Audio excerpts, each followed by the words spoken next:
If you're interested in creating your own custom GPT model, then this is the tutorial for you. In plain English, a custom GPT allows you to fine-tune your very own ChatGPT. You can give your model specific parameters that it should follow. So for instance, you could make your model talk or respond to users in a particular way, or you could make your model a subject matter expert in a particular field. Now, I just wanted to quickly highlight that this specific tutorial is a completely free guide. I've taken this from a course that I've recently published. In that full course, I explain how to connect Bubble to absolutely every OpenAI API service. So this includes things like text, image, and audio generation, right through to image edits, language translations, and custom AI assistants. While this free video will absolutely share everything you need to know about creating a custom GPT, I'd recommend checking out the full course if you're ever interested in learning how to connect any additional OpenAI services to your Bubble application.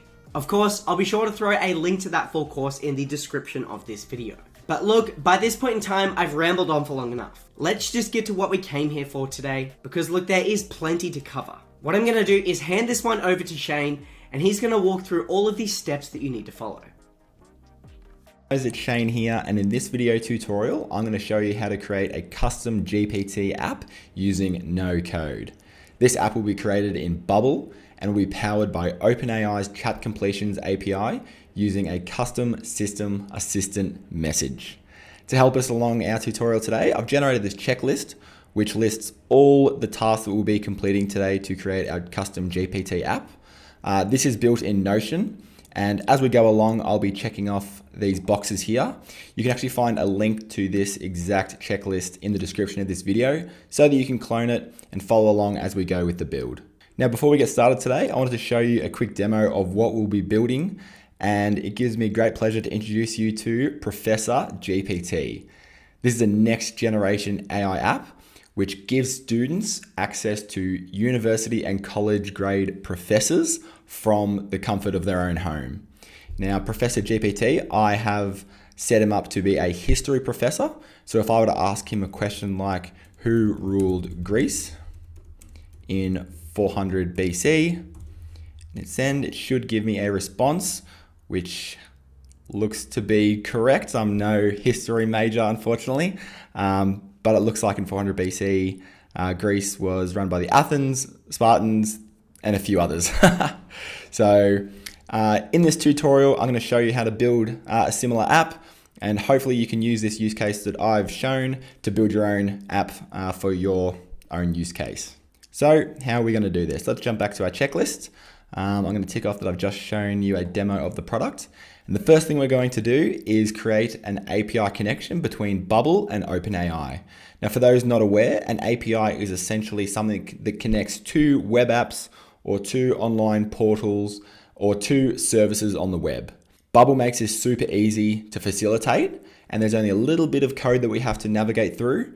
But luckily, there's a lot of documentation on OpenAI's website to make this a breeze. Speaking of OpenAI's documentation, I will show that we do have a window here which shows the documentation I'll be referring to throughout this tutorial.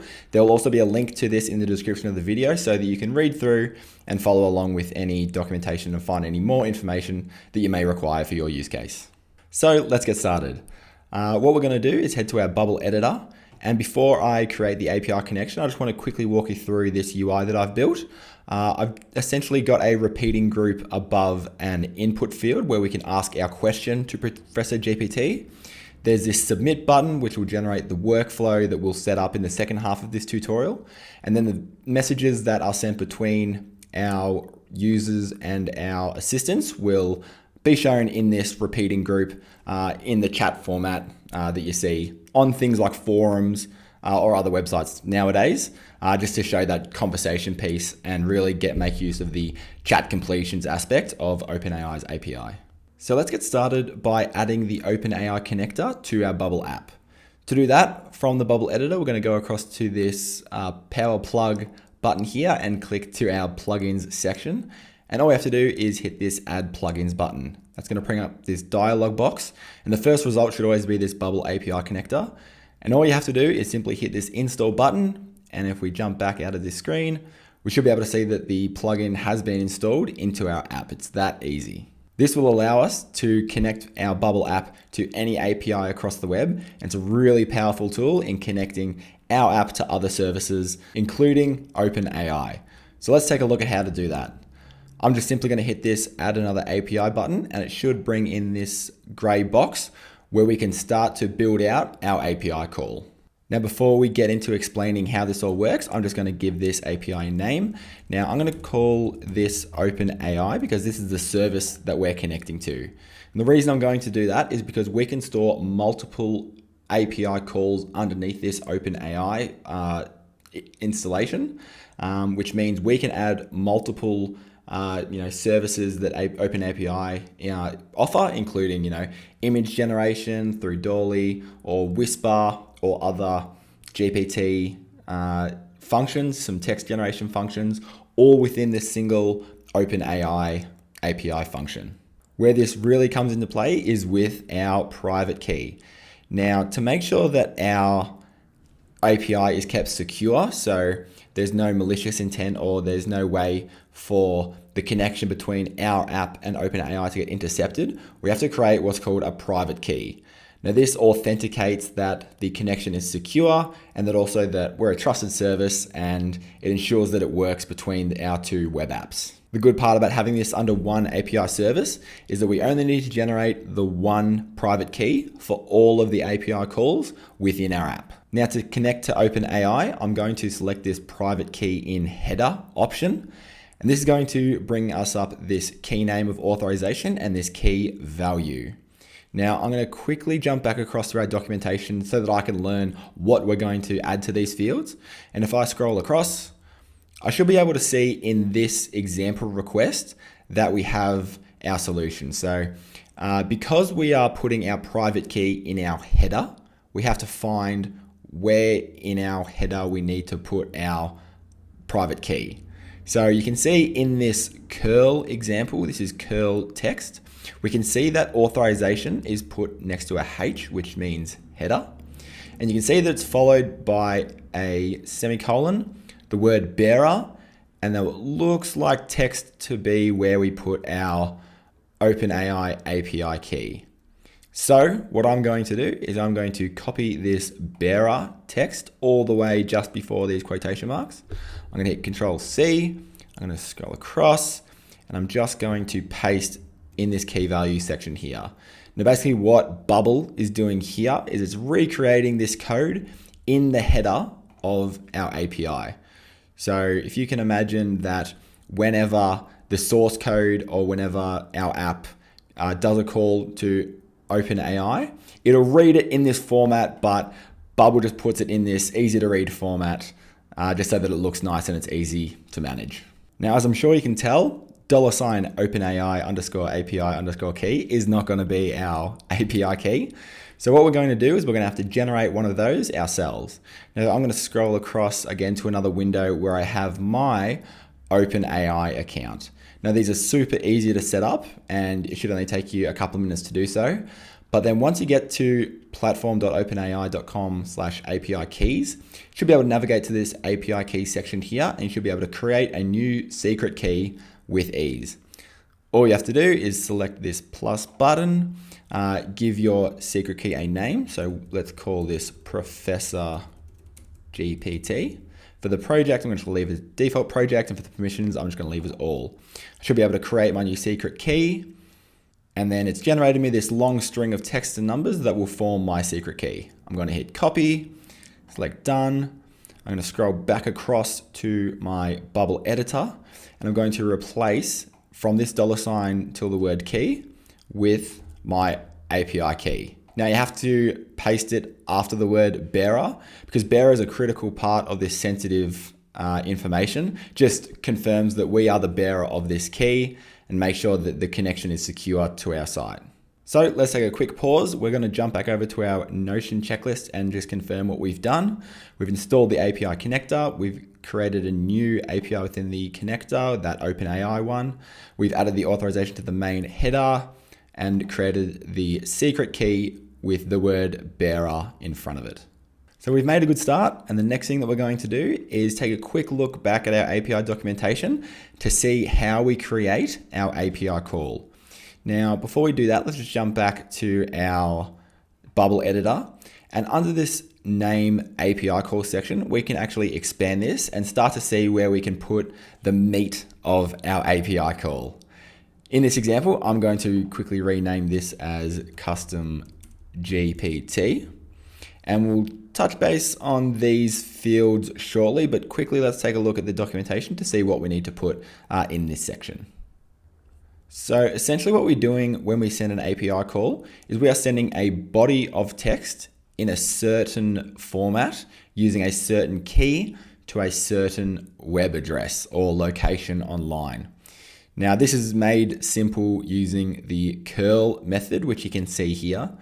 And essentially this is just an easy way to format our code that's readable essentially to us as no-code developers. This is probably the most simple bit of code that you can deal with. And it goes to a place that is secure and easy to read and will do what we need it to do, essentially using JSON code. Now, I haven't touched on JSON code just yet, because first what we're going to do is we're going to scroll back to our bubble editor, and we're just going to quickly just touch on these fields here. So for our API call, we can choose to use this as data, being we're going to do a call to a service and receive data that we store on our Bubble app in our database, or we can use it as an action. Now, we're going to use this option because number one, we want to use this API call in our workflow, which I'll show you later, but we want to use it as an action because we will be sending a prompt to OpenAI. We will be sending the input that is in our message field for Professor GPT or whatever you use. We're going to do that action and we are going to then receive an answer from OpenAI to then do as we please to build the rest of the workflow and build the UI of our app. So that's why we're going to use the action tab, because essentially we're doing an action to then receive something back from the OpenAI API. The data type that we're going to choose is JSON. Now this is the code that we saw in our previous window. We could choose maybe text, or we could choose, a file if we were doing a Whisper or a DALL-E API call, or if it was an image. These are different options that we can choose, but we're just going to select JSON. We're also going to choose to post this API call. So like I said, we're not just receiving static information from another service. We want to make a change and an influence in our app and then post that to OpenAI to get that back. So we're going to select post. And then where are we going to post this? Where are we going to post our API call? Let's jump back into our documentation and to this URL here. api.openai.com/v1/chat/completions. All we're going to do here is hit Control C. We're going to scroll across and we're going to paste this URL there. So we've made a great start on building our API. Now there is one more step that we're going to do before we get into the JSON body, and that is add some headers. Now we're not going to add these headers as shared because, like I said, we're connecting to a single service, being OpenAI, that actually offers a lot of services and API calls. So for example, if I were to copy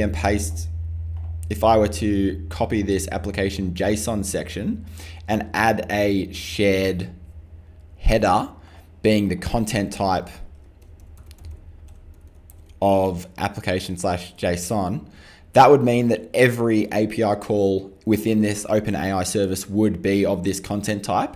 However, like I mentioned a few minutes ago, different OpenAI services use different content types. Some use images, audio files if it's Whisper. So we're not going to do that for this OpenAI service because that would do it across the board if we were to ever add additional functions or features to our app. It just wouldn't work. So what we're going to do is we're going to use this key and value in the header only of this API call, not the whole service, just the API call. So let's Control C content type into this key and copy into this value. I'm going to get rid of, actually I'm just going to click this trash can to get rid of them. I'm also going to leave this checkbox ticked as private. And the reason that is because if it was unchecked, we're going to give the user the option to make a change to this. However, this is not going to be changed across our app, so we can leave it as private. It's private to us. It doesn't need to be public to the user. They don't need to see this or know this, so we can leave that as is there.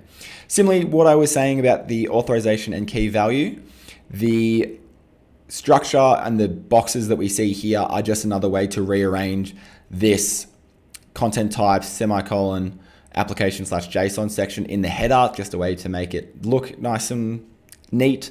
However, when the OpenAI API call happens, it will format it in the way that it expects with these quotation marks and in this structure like this. So just an easy way to follow along and just an easy way to copy and paste the right values in and make sure that Bubble won't make any mistakes there.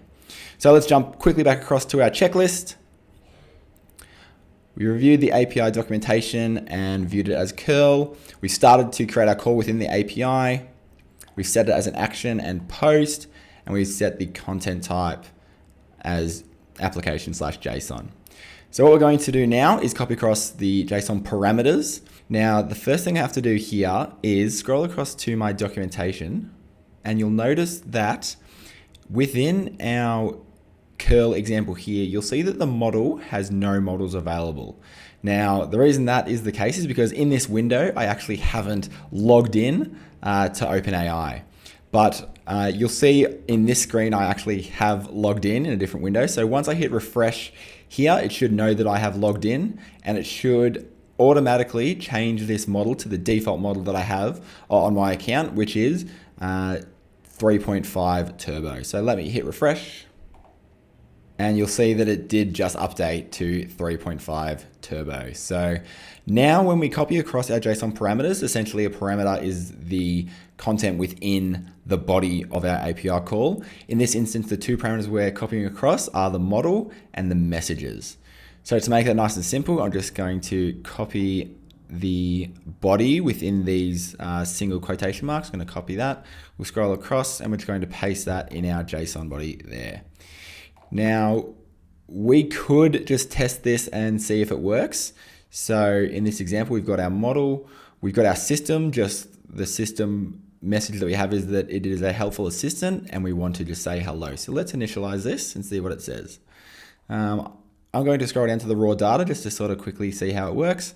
The content that it's responded with is, hello, how can I assist you today? So what we're seeing here is the code we've received from OpenAI in this structure, which looks a bit messy, but I'm going to clean it up in a moment. So essentially we have choices, and we've only got one choice here. So all we have to worry about is the first choice's message content. We'll touch base on that shortly when we build our workflow, and it'll all make sense. But a quick thing you can do to clean this up is just to ignore these fields that we don't need, and that just helps to clean it up a little bit so that when it comes time to do this call in our workflow, we only see what we need to see. So here is where we can start to customize our GPT. So essentially how this API works is that we have this role of system followed by this role of user. And then whenever we initialize this call, we have a response, which is the role of assistant. So we have three roles: the system, the user, and the assistant. And essentially when the chat function starts to take place, we're going to have our user and assistant go back and forth asking questions to each other, but that system role and the content that fits within it is never going to change, because that is where we can start to customize our GPT. So what do I mean? If I were to customize the content underneath this role system, if I were to say your helpful assistant who rhymes in all their responses, let's see what happens. And if I send the, as the user, if I send the content of hello, how are you today? Let's test that. If I scroll down, we'll see the raw data. I'm excited for this. Hello, hello, I'm here to play. I'm ready to help in every way. So tell me what you need today, and I'll rhymingly pave the way. That's brilliant. Essentially what we can see here is that we've got this message back from the role. And if we were to ask another question to this assistant, it will respond in such a way that has already been preset by what was in this system section of our initial API call. However, what I'd like to show today is how we can make an app that has a dynamic system message that isn't preset. So what we essentially want to do is we want to give the user of our app control of what the system message is. And we have to do that by creating what's called a dynamic value in our API call. Now, as you can see in these instructions up here, to create a dynamic value, you have to use these symbols and then put a key in between those greater than and less than brackets. So let's call this custom GPT. And then when we click away, we can see that there are these boxes that have been brought up below our API call. And this is essentially where we can replace the value and just test the dynamic nature of this custom GPT key. What we can then do is use this custom GPT dynamic value either in the UI of our app or somewhere generated in the workflow so that it gives the user of our app control of what the system message of their custom GPT is. So to test that, let's just add in a test value here. So we will put in the system message that was shown just before. You are a helpful assistant who likes to rhyme. And an interesting part here, because we want to allow our users to customize this prompt, we are going to uncheck this private box. We want that to be public to the user so that they can see what the custom GPT message is, and we want them to be able to change it. So let's reinitialize this call and just have a quick sanity check. If we scroll down, we go show raw data. Okay, so the response has been given from an assistant who likes to rhyme. So we can see that that dynamic value is working, and we can go from there. I'm just going to quickly head across to our Notion checklist. If I'm going to go back here, we've copied across the JSON parameters. We've specified what a static and a dynamic prompt is. Static being that we are putting the system message into the API call and locking it in there essentially so that whenever it's used across our app, the API call and the system message won't change, versus dynamic, where we're going to create a dynamic value that we are going to edit on our front end and allow our users to customize. And then we've also customized the system message to do exactly what I've just explained. So we're going to take a quick second to just review our UI design and just sort of explain how that's going to work when we start our workflow. So I'm going to jump across back into our Bubble editor, and we're going to see the design tab. And what you can see here is an input message button like I showed earlier. But the important thing to note here is that whenever this group is selected, this is essentially the button that triggers our workflow. And to see this in action, if I were to double click this and click this add workflow button when our dialog box opens up, it should take me to this workflow tab where I can start to create a workflow whenever this send message button is clicked. So essentially what we're doing here is we are triggering something to happen on our app. And in this case, it is asking the question that is in our input message field. Now that's a pretty simple action to do. So to do that, I'm going to first quickly just tick that off. We're going to make sure that we do everything correctly. And let's jump back across into our workflow tab and essentially build the workflow that will call the OpenAI API using our custom GPT prompt. So heading to our workflow tab, you'll see that because we clicked that add workflow button, the trigger has already been set up. And here we can start to add our actions and our steps in creating our workflow. Quick little note in some other setup things that I did in the pre-recording of this video is that I just added some navigation buttons to the menu, which is the other workflows that you see here. I'm just seeing that when you click the text of settings, it goes to the page settings, and same goes with the home, just to make it a usable app. But here is where we will do the magic for our workflow. So the first action that we are going to take is that on our UI, whenever this submit button is clicked, we want to first save the message that is in our input field to our database. And the reason we want to do that is so that we can use it in our message repeating group, so that we can store and show the first message that is sent in that repeating group, the first question that is asked in the chat.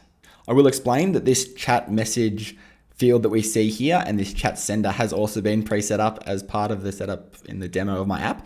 You'll see that underneath this data types window, I've created a chat data type, and I've created these fields of message and sender. Now, a data type is essentially a category of data that we're going to store in our database, and our data fields here are essentially the inputs or the responses that we get from the API, or the actual pieces of data that we're going to use or save or send. So the first thing that we're going to want to do is we are going to save this input message and save it under the user of sender. So how do we do that in our workflow? We're going to first create a new thing. We're going to create a new chat. So if I select chat from this drop down next to the type, we are essentially going to create a new entry and chat in our database. If I quickly head across to our app data tab, we can see that this database that Bubble stores natively within the interface. And we can see that with each click of the button, we're hoping to save a message and save who it was sent by. So if we scroll back to our workflow, whenever the send message button is clicked, we're going to create a new chat, and we are going to say that the sender is the user, because as if we quickly head back to our documentation, we can see that the sender of the first question or the first piece of content is always the user. And in our instance, of course, the workflow is always triggered by the user asking a question. So the sender of our first step is going to be the user, and the message that we are going to store is the value of the input message field. So whatever value is in that input message element there will be saved to our database under the user. So now that we've stored that message, the next step is to actually send that message to our OpenAI API. So if I click on step 2, if you recall, because we set that API call as an action, we're able to actually find it within our workflow tabs. So if I just type in the word OpenAI Custom GPT, it'll come up there. However, if I were to search plugins, I can also find the prompt there. So a couple ways to add it in to our workflow. So what you'll see when we click that step is that it brings up this dialog box here, which is where the dynamic value is added in this box that looks like this. However, like I said a few moments ago, we don't want this to be static. We want the user to be able to control what is put in this custom GPT box. So essentially, we'll want this value to be dynamic, and we'll want to click on this insert dynamic data box here, and then we can start to make that a reality. So if I click that, it gives me this choice of options. And essentially what we're wanting to do is we're wanting to use the dynamic value of the custom GPT as set by the current user in this workflow. So first we need to actually build a way that we can save that custom GPT value to the current user. And the way we'll do that is we'll head to our data tab, and I'm actually going to add another field underneath our user data type. So if I create a new field and just call it custom GPT, and I say the field type is text, and I hit create. Now when I head back to my workflow tab, I can actually say that we want to use the custom value of the current user's custom GPT. That's a way that we can use the data field within our workflow. But the next step that we have to do is actually give the user a way to customize this. So what we're going to do is we're actually going to create a settings page. So heading back to my design tab, I'm going to head to this option in the top left of our screen, and I'm going to add a new page. And whenever we create a new page, Bubble gives us the option to create it from scratch or clone it from an existing page. So let's call this our settings page, and I'm going to clone it from our index page. That way, the header menu stays the same, the styling of the page stays the same, and it's just all kept consistent and just an easy way to create a page. So I'm going to get rid of that header. I'm going to also get rid of some of these groups. Let's keep group D. I'm going to get rid of this repeating group. Hopefully with group D we can make this a minimum height, and we have something to work with. So we'll give a minimum height of 100. Cool. Okay, we have something to work with here. So what I'm going to do is I'm first going to add a multi-line input element. I'm going to give it some spacing just so it sits off. And I'm going to remove the minimum width so that it is as large or as small as needs to be. And what we want to display first and foremost as the initial content is the current user's custom GPT. So if we insert dynamic value, we say the current user's custom GPT is what we want to display as our initial content. Whenever the user views this setting page, they can already find what is set as their custom GPT. If there's nothing, then it'll display this type here placeholder. However, let's say after a few uses of the app, they're going to jump in and just want to find out what their current custom GPT prompt is. They can actually find it here and make edits if they'd like. So we're also going to add a button which will trigger our workflow to save any edits that they make.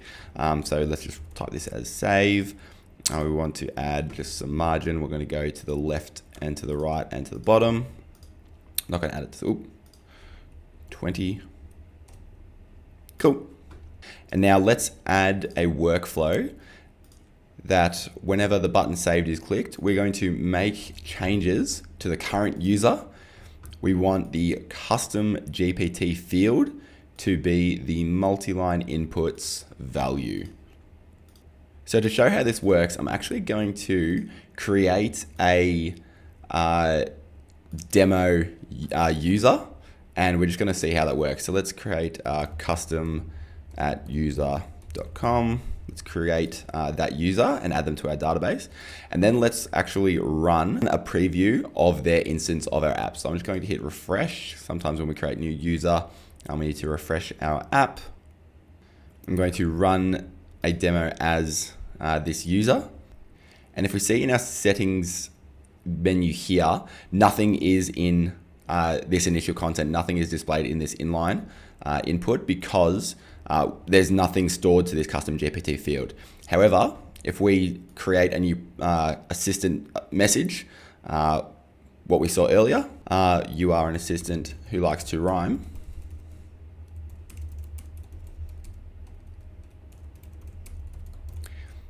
And hit save,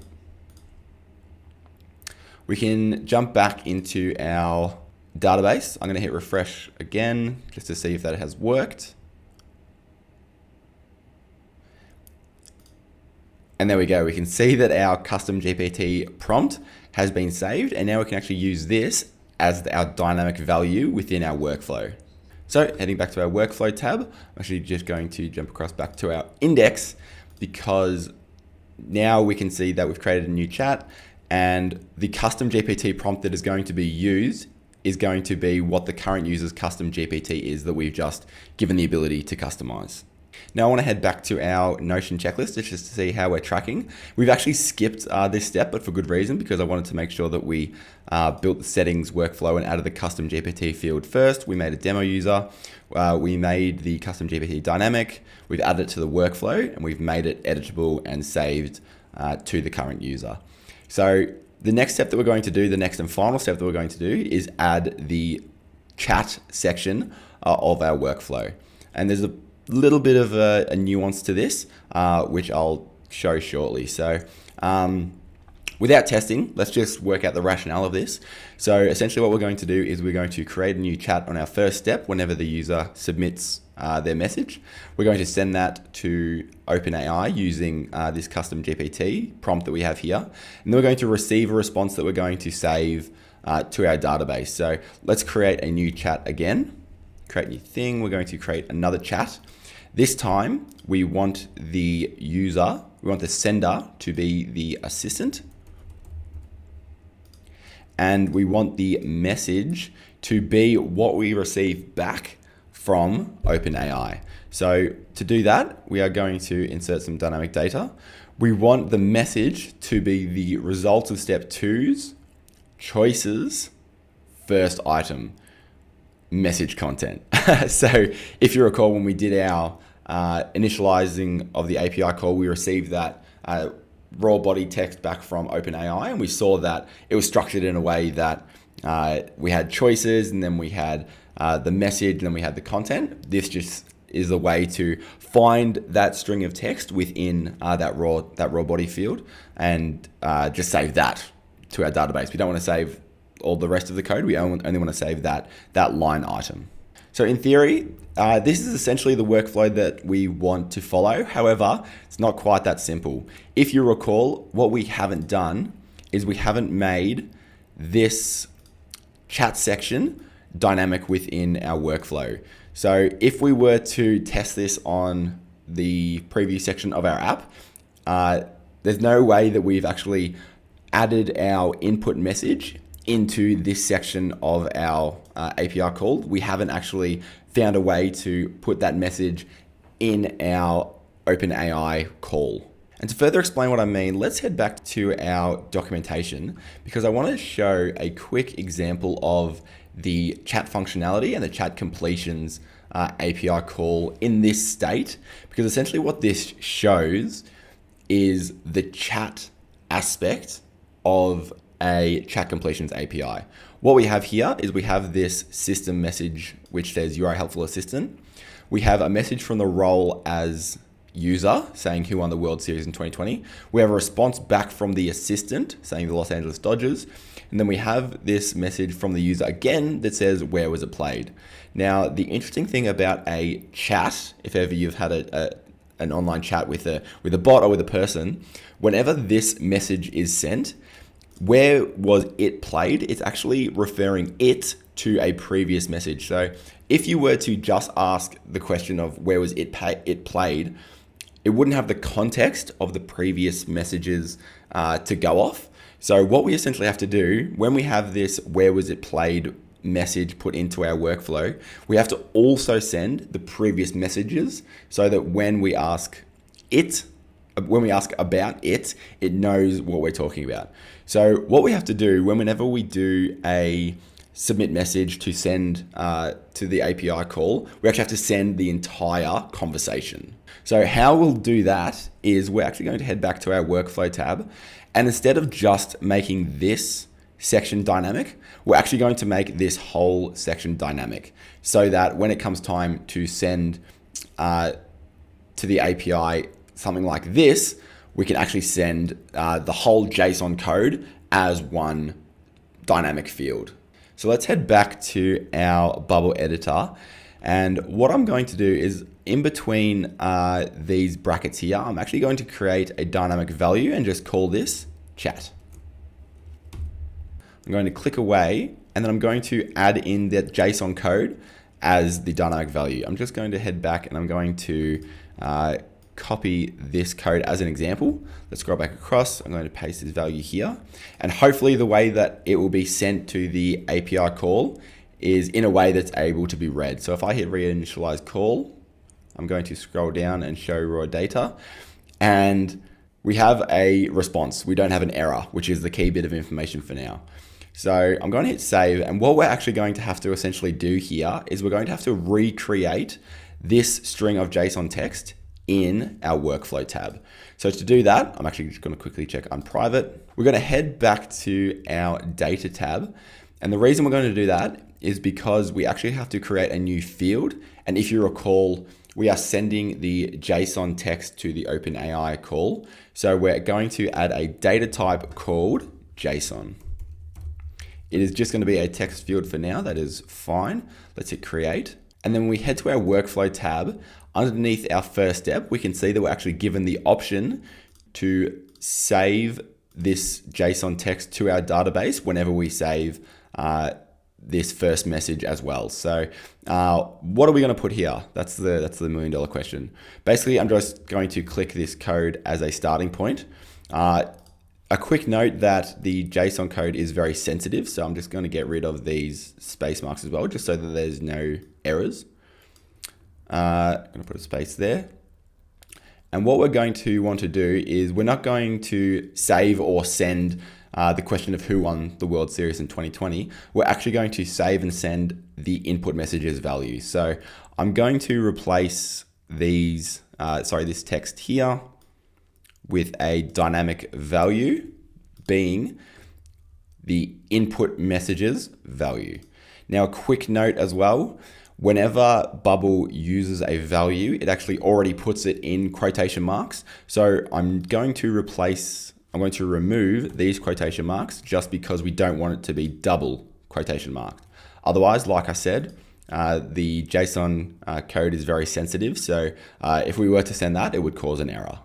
The next thing that we're going to do is we're actually going to add that as the step 2 in our OpenAI call. So the body chat that we are going to send with our initial message, with our question to Professor GPT, is again dynamic data. We're going to send the results of steps 1's JSON. So now, as you'll see, whenever we send this JSON code as well as the custom GPT to our plugin, it starts to form a readable and usable set of code that will give us a positive response. But a quick note that I've just realized is that, like I said, the JSON code is very sensitive. And what happens sometimes is if our user or some other mechanism adds something like a punctuation mark or a new line or something like that, it will actually cause an error because, like I said, JSON code is very sensitive. So what we can actually do is save this JSON code as JSON safe, formatted as JSON safe.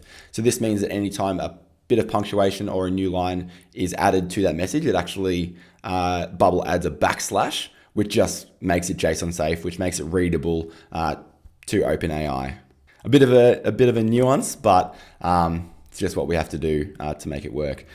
So while I'm doing all this work with the adding the JSON code, adding it as JSON safe, I'm actually going to save it in our third step as well. So we are going to save the JSON message that we receive back from our assistant. Let's scroll back to our documentation. I'm actually just going to save this here. Going to send it across, and we are going to paste. We're going to replace this here. We are saving the result of step 2's choices, first items, message content. In this example, we do have to put quotation marks because this isn't a value that Bubble is automatically adding the quotation marks to. So it's a bit fidgety. I'm going to get rid of these spaces.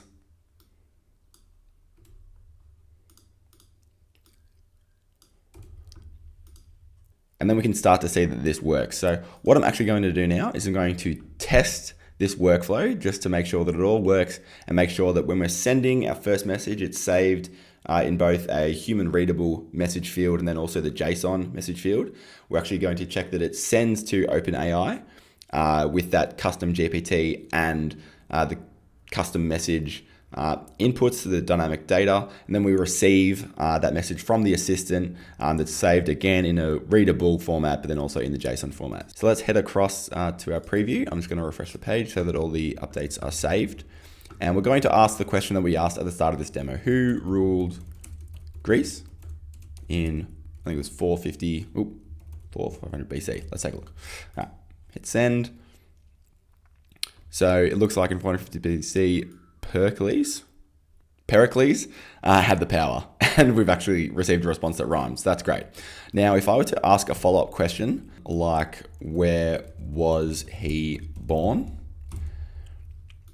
I think I'm asking a question where I refer to he as Pericles, and if I hit send, I'm not going to get a response that takes into consideration the whole conversation because I haven't added that functionality, which I showed a couple of moments ago. So although it does give an answer, it's not relative to Pericles because we haven't sent the whole conversation. We've only sent this message. To show that a bit clearer, let's head back to our data tab, and you can see that we've got all these 4 bits of JSON, which is essentially what we're going to want to send as our message in our workflow. So in this tab, we actually want to send the entire chat rather than just the chat in step 1.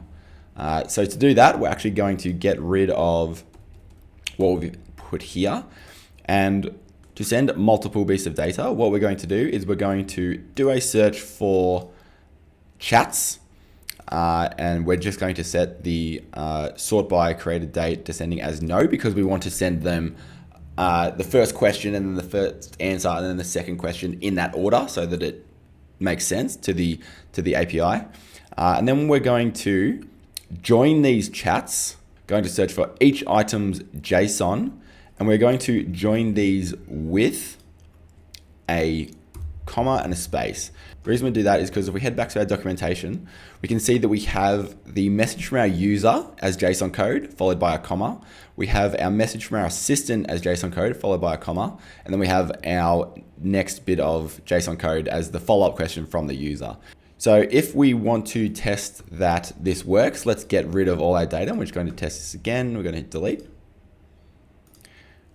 So now we have a clear set of data to work with. If I head back to our preview app and I ask it a question that we just asked, who ruled Greece in 450 BC? Hit submit.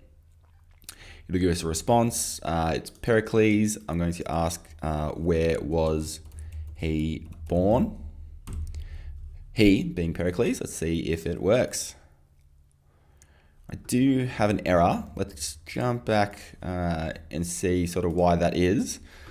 All right. So it might be, so there was a new line added here. So I just remember that we didn't add the JSON safe formatting to this response. And I've actually also just seen that I've put a rounded bracket instead of a curly bracket here. So this does show that it is very sensitive, as I mentioned, the JSON safe. So good practice, just add it into every single section where we use JSON code. So made those changes. Let's quickly go back and delete these entries.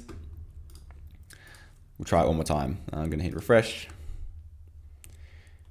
This time, let's ask who ruled Greece in 450 AD, just to change it up. We can see that the ruler was the Byzantine Empire, Theodosius II. If we were to ask where was he born, we get a response. So it has worked.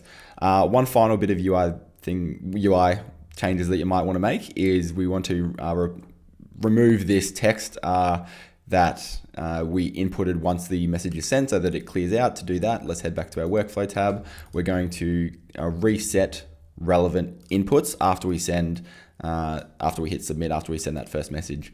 That just means that whenever we click send, this will clear out. So yeah, jumping back, let's take a look at what we've done. We've created our new chat whenever the first message is sent. We've also saved the JSON code. We've then reset the relevant inputs. We've sent that JSON code as well as any other JSON code in that conversation one by one with this comma afterwards using the custom GPT that we've set. And we've also received a response from the assistant as this message that's human readable, but then also as this JSON code. We've also got this settings tab where we can save and make changes to the custom GPT prompt according to what's in the multi-line inputs value. So to wrap up, let's head to our let's head to our Notion checklist. We've built the chat workflow. We've added the data type. We've stored the message in the sender. We've sent all the JSON code joined with the comma. We stored the responses and we've reset the relevant inputs. As one final test, let's just head back to our preview app. I'm going to hit refresh. I'm going to remove all of the data that we've added in. And I just want to test this custom prompt workflow. So let's hit refresh and I'm going to actually head to my settings tab. We can see that there's our custom prompt. Let's change this back to the Professor GPT prompt that we set in our demo. So you are an ancient history Professor, provide responses using academic language. We'll hit save. We're going to head back to our Professor GPT page, and now let's ask a question. Hopefully it gives us the response as Professor GPT. So who ruled, let's say this time, let's say Rome in 1200 AD. We get this response. It's a lot more academic in its wording. It's a subject matter expert, which looks great. It doesn't rhyme. So we can see that the changes that we've made have worked. The Holy Roman Empire led by Emperor Otto IV. Let's see, where was he born? If we hit send, he being Emperor Otto IV gives us a response like that. So we can see that our app has been built successfully. All our API calls and all our workflows work. So there you go. Hopefully you're able to use this tutorial for your use case and build an awesome app. And just like that, you now have your very own custom GPT model that you can run inside of your Bubble app. As you can see, although we did have to interpret a few small snippets of code, it wasn't anything that we couldn't handle throughout the process. If you were ever interested in learning how to connect any additional OpenAI services to your Bubble app, I'd recommend you check out my full OpenAI course. Look inside that course, it explains how you can integrate absolutely every OpenAI API service. This covers everything like image, audio, and text generation, right through to other things like being able to edit images, translate languages, and of course even create custom AI assistants. If you were ever interested, you can check this full course out through the description in this video. In the meantime though, I just wanted to say a massive thank you for taking the time to watch this specific tutorial, and I wish you all of the best on your own no-code journey.